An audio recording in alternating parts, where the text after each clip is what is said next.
Bonjour. Bonjour. Alors aujourd'hui, nous allons parler argent, argent dans le Ouais. couple, et plus particulièrement en fait adresser la question mais pourquoi la conjugalité creuse-t-elle les inégalités? Alors c'est vrai que ça fait maintenant plus de 10 ans qu'ensemble nous accompagnons les couples en difficulté en tant que médiateurs et coach de couple, et on se rend compte en fait que bien que ce soit aussi bien les couples qui veulent se reconstruire que voilà, les couples qui décident de se séparer sans se déchirer, en fait, on se rend compte que l'argent reste un énorme tabou. Alors c'est sûr qu'on va peut-être beaucoup en parler au moment où on se sépare, mais en fait, pendant la vie commune en général, c'est un sujet que en fait, les couples n'abordent pas ou beaucoup trop peu. Et d'ailleurs, il y a même des études qui disent que jusqu'à 6 couples sur 10 en fait, ne parlent jamais d'argent dans leur couple. Ouais. Alors c'est vrai que parler d'argent, c'est tout sauf romantique. Évidemment, ça semble aller vraiment à l'encontre de notre idéal romantique. Et donc ça s'accommode mal de cette phrase qu'on connaît tous bien, qu'on dit quand on aime, en fait, on ne compte pas. Hein. Pourtant, compter, calculer au sein du couple, c'est important, et encore plus quand les enfants viennent. On pourrait même dire que c'est essentiel. Tout à fait. Et comme il dit, c'est essentiel, c'est vraiment une question de survie. Ouais. Parce qu'en fait, on se rend compte que le fait d'être en couple, ça va quelque part insidieusement, sans vraiment qu'on s'en rende compte, ça va creuser les inégalités, j'y arriverai, entre les partenaires. Alors c'est sûr que ces inégalités, je veux dire, au quotidien, ça n'a pas peut-être tellement de... Voilà, c'est pas grave, on s'en accommode très bien, Ouais. ça se passe, c'est plutôt OK. Mais évidemment, le problème, c'est que ça peut avoir des conséquences absolument désastreuses au moment de la séparation. Et quand on sait qu'aujourd'hui, quand même, il ne faut pas l'oublier qu'un couple sur deux est amené à se séparer, ça vaut peut-être la peine justement qu'on parle d'argent. Or, justement, pourquoi est-ce que c'est, déjà de comprendre, mais pourquoi c'est si difficile, parce que comme je le disais en les introductions, 6 couples sur 10 ne parlent pas d'argent, et nous, on le voit tous les jours dans nos consultations. Et donc, c'est sûr que, comme le disait Yves, c'est que, première chose, c'est que ça vient un petit peu de notre conception, quelque part, romantique, de l'amour. Comme le disait Yves, quand on aime, comme le dit là, quand on aime, on ne compte pas. Et c'est vrai que quelque part, on a envie que l'amour conjugal, ça se montre un petit peu quelque part gratuit, désintéressé, et que en fait se montrer désintéressé, c'est une manière en fait de pouvoir exprimer son amour et sa confiance envers son partenaire. Oui. Et donc en fait, on peut considérer même on est déterminé en quelque sorte, socialement, Oui, culturellement, à penser que l'amour c'est synonyme de partage, de générosité, et également aussi que l'amour va durer toute la vie. Même si, comme tu l'as souligné, c'est loin d'être le cas aujourd'hui. Et cette réalité est encore plus flagrante en fait concernant les femmes, parce que dans l'idéal féminin, il y a encore quelque part ce reliquat qui est encore bien présent, de don de soi, de générosité, de fait de passer après les autres, etc. Et donc qui lui aussi semble mal s'accommoder du fait de compter, de calculer ou de se protéger. Tout à fait. Alors donc justement, comment justement comment la question qu'on peut se poser, c'est comment l'inégalité économique va-t-elle s'installer au sein du couple? Alors c'est vrai que parler d'argent au quotidien, ça peut éviter certaines tensions, frictions, etc. Mais en fait ici l'enjeu est beaucoup plus important parce qu'on parle de quoi en fait? On parle d'équité conjugale. Oui. Et c'est vrai qu'en fait, il suffit pas de s'aimer pour que cette équité se mette en place de manière naturelle. Et on va voir qu'il y a évidemment de nombreux mécanismes qui vont quelque part venir gripper cette machine égalitaire. Oui. Notamment, cette statistique qui est bien connue, c'est que en moyenne, les femmes en couple avec enfants gagnent 42% de moins en fait que leur conjoint, ce qui est évidemment alors que c'est énorme, 9% quand il n'y a pas encore... c'est c'est 9%. 9% quand elles sont célibataires, et une fois qu'elles se mettent en couple, c'est 42%. Oui. C'est ça qui est intéressant. Et donc les 9%, ils s'expliquent évidemment par toute la notion de plafond de verre, etc., qui est bien connue. Mais à partir du moment où les enfants viennent, il y a une vulnérabilité en plus qui touche la femme, parce que assez naturellement, en fait, tout en étant dans un couple extrêmement aimant et attentif, on voit que le balancier de la charge familiale, en fait, il va peser plus lourd sur les femmes. On le voit très bien encore aujourd'hui, socialement, c'est encore davantage accepté sur le lieu du travail, par exemple, d'avoir une femme qui va quitter à une certaine heure pour aller chercher son enfant à la crèche, ou qui va aller chercher son enfant malade. encore souvent, aujourd'hui, on l'entend dans la médiation, Oui. hein, encore souvent, un enfant malade, ben, c'est parfois prioritairement l'épouse qui va aller chercher Disons, que le mari. tout à fait. C'est même, je dirais même carrément, moi, je vois ma fille, par exemple, un jour elle était malade, et l'école dit, mais on va appeler ta maman. Voilà. Et puis elle dit, mais non, mais ma maman, elle travaille aussi, il ne faut pas spécialement appeler ma maman. Oui, donc c'est la maman qu'on va appeler. Donc c'est ça, c'est intéressant, je trouve. Et donc pour pouvoir s'occuper davantage, parce que c'est aujourd'hui encore une réalité contre laquelle, même si on lutte, elle n'est pas encore, c'est encore une réalité largement répandue, pour pouvoir s'occuper davantage des enfants, ben, c'est la femme qui, prioritairement sans doute, va prendre un 405e, va prendre un congé, un congé parental, etc. Et en allongeant son temps de travail rémunéré, bien, évidemment, la femme va voir son revenu chuter.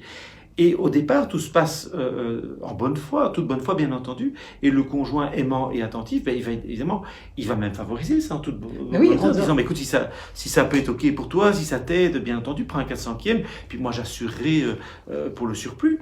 Alors, tant qu'on vit ensemble, ok, ça fonctionne, et donc ça semble très avantageuse, mais à terme, et dans la perspective d'une éventuelle séparation, c'est dangereux. Parce que, inéluctablement, la femme qui prend des congés parentaux, par exemple, un temps partiel, etc., eh bien, aussi regrettable que cela soit, elle perd de la valeur, d'une certaine façon, sur le marché de l'emploi. Elle s'appauvrit, on va moins lui donner des augmentations, etc. Et donc, sa situation économique, sur le long terme, est précarisée. Oui, et surtout qu'en plus, elle a moins de droits au niveau de la pension. Absolument. Enfin, donc, il y a plein, en plus, de conséquences, je dirais... Ils sont très invisibles. Ils sont invisibles, dont on n'y pense pas, évidemment, à ce moment-là. Absolument. Et donc, on voit bien qu'en tout cas, clairement, il y a, je dirais, un des premiers écueils, c'est le manque de valorisation, quelque part, de tout ce travail domestique. Parce que celui-là, on ne donne pas de valeur. Alors, un autre problème qu'on peut rencontrer dans les couples aussi, c'est justement avec cette envie quelque part d'égalité, parce qu'aujourd'hui, voilà, l'égalité entre les hommes et les femmes, et on voit que dans beaucoup de couples, va se mettre, en fait, on veut partager quelque part à 50-50 les frais du ménage. Et donc, on va parler d'égalité plutôt que d'équité, c'est-à-dire où on pourrait se dire, ben voilà, on va les partager en fonction des revenus de chacun. Et ça, en fait, sous prétexte qu'on est parents tous les deux, en fait. Exactement. Et donc du coup, qu'est-ce qui se passe? Mais c'est qu'on voit bien qu'évidemment, la mise, comme expliquait Yves, la mise en disponibilité encore majoritairement des femmes, font que, mais évidemment, les femmes vont être moins bien payées, vont aussi se retrouver souvent dans des jobs moins bien payés que leurs conjoints. Économiquement moins valorisant. Exactement. Et donc, du coup, le fait qu'elles veuillent, quelque part, participer à 50-50, évidemment, ça va les appauvrir, puisque, quelque part, elles vont complètement diminuer leur capacité d'épargne par rapport à l'autre, si pas carrément plonger, quelque part, dans leur épargne pour pouvoir s'acquitter à 50-50 des charges du ménage. Alors, de nouveau, autant qu'on est ensemble, voilà, ça va.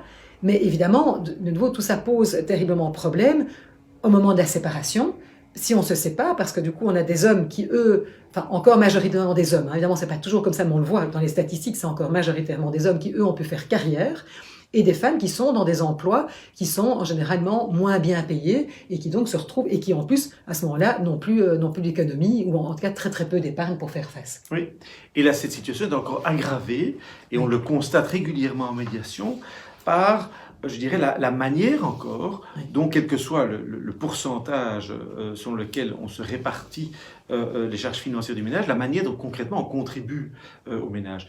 Il n'est pas rare que nous rencontrions dans nos médiations, en fait, des couples où c'est l'épouse qui a plus habituellement contribué sous la forme, je dirais, de dépenses dans les consommables, de tout ce qui disparaît. C'est-à-dire, c'est elle qui va payer, par exemple, les courses, qui va payer les vêtements, des enfants, des jouets, du petit équipement, etc. Et on rencontre, dans le même couple, à ce moment-là, le mari qui, lui, a plutôt contribué parce qu'il a une situation peut-être financière plus stable, un revenu plus important, et donc davantage de garanties, par exemple, données à la banque. C'est lui qui paye pour le crédit hypothécaire, qui paye pour le crédit de la voiture, etc. Et donc, c'est évidemment ce qui représente un risque complémentaire. Tout à fait, parce qu'évidemment, ça peut paraître tout à fait anodin, sans conséquence, mais en fait, de nouveau, alors peut-être tant qu'on est dans la vie commune, ben oui, tout va bien, mais c'est ce qui se passe, c'est que ça peut être complètement désastreux en cas de séparation, parce que c'est sûr que même si on a contribué à 50-50, mais dans des achats très différents, ça va pas être valorisé de la même manière.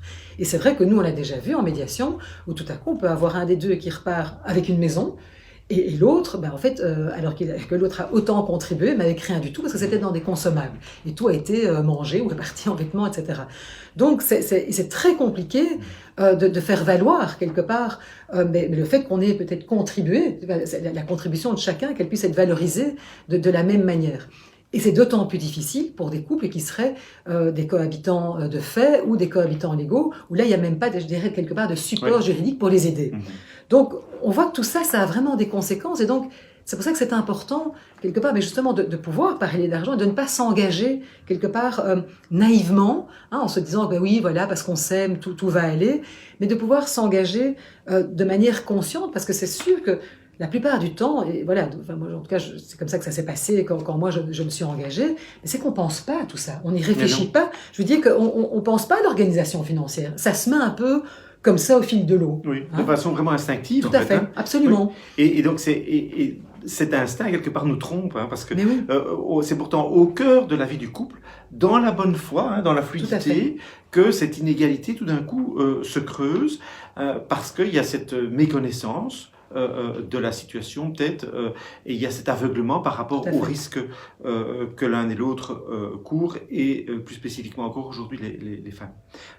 Et donc on voit bien que dans cette dynamique tout d'un coup, mais qui prend un mauvais tournant, c'est chacun des partenaires qui a contribué, et de bonne foi, parce qu'on est encore à cette période-là, dans le « mais ne t'inquiète pas, tout ce qui m'appartient t'appartient », bien sûr. Il n'y a pas de stress. Tout ce que je fais, c'est pour nous deux. Mais oui, et de toute bonne foi. Bien sûr. Simplement, quand il y a séparation et quand tout d'un coup on arrive le temps des épreuves, c'est une autre histoire. Et tout à fait. Et c'est là justement, évidemment, que les conséquences peuvent être désastreuses de cette organisation qui s'est mise en place sans beaucoup de conscience, parce qu'on peut vraiment être face, et nous on le voit en médiation, face vraiment à des déséquilibres économiques énorme entre les deux partenaires, ce qui peut rendre les discussions autour de la séparation extrêmement difficiles.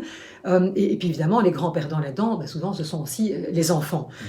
Et donc, ce qui est malheureux, c'est que du coup, on en vient finalement au moment de la séparation à être dans des discussions terribles et à balayer quelque part toutes les belles choses qu'on a pu vivre ensemble.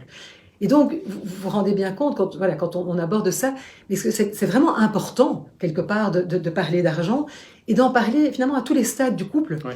Parce que c'est sûr que quand on se met en couple, très souvent, et surtout, principalement aujourd'hui, quand on est jeune, on se met en couple, on a fait des études, on a chacun un métier, souvent on gagne plus ou moins la même chose. Et puis ceci est que la situation peut changer au fil de l'eau, et notamment le grand changement, c'est quand même avec l'arrivée des enfants, ou si je sais pas, on suit son conjoint ou sa conjointe en expatriation. Enfin, j'ai tous ces moments de la vie qui vont changer les grands équilibres, et donc ça vaut vraiment la peine d'en parler, et d'en parler à différents moments, à chaque fois dire, mais tiens, au fond, comment est l'équilibre, qu'est-ce qui se passe? Et quelque part, j'ai envie de dire, c'est vraiment une preuve d'amour, en fait. Et donc, mettons de côté, quelque part, cette espèce d'idéal romantique, mais qui n'a pas lieu d'être, ou un petit peu, je dirais, nos difficultés judéo-chrétiennes à aborder, à parler d'argent, parce qu'on le sait bien, parler d'argent, c'est quelque chose auquel on n'est pas habitué. Je veux dire, il n'y a rien à faire. Eh bien, franchement, faites-le, parce que c'est un gage d'amour, et d'équilibre dans votre couple. Alors, justement, vous avez vu, c'est pas évident. Et on le voit bien, 6 couples sur 10 ne parlent pas d'argent. Et donc, si vous vous rendez compte, justement, que dans votre couple, c'est difficile d'aborder ces questions, que vous avez du mal à en parler, mais surtout, ne restez pas seul face à vos difficultés et vraiment contactez-nous pour une première séance sans engagement, et on pourra voir vraiment avec vous concrètement comment on pourra vous aider et en parler. Merci beaucoup.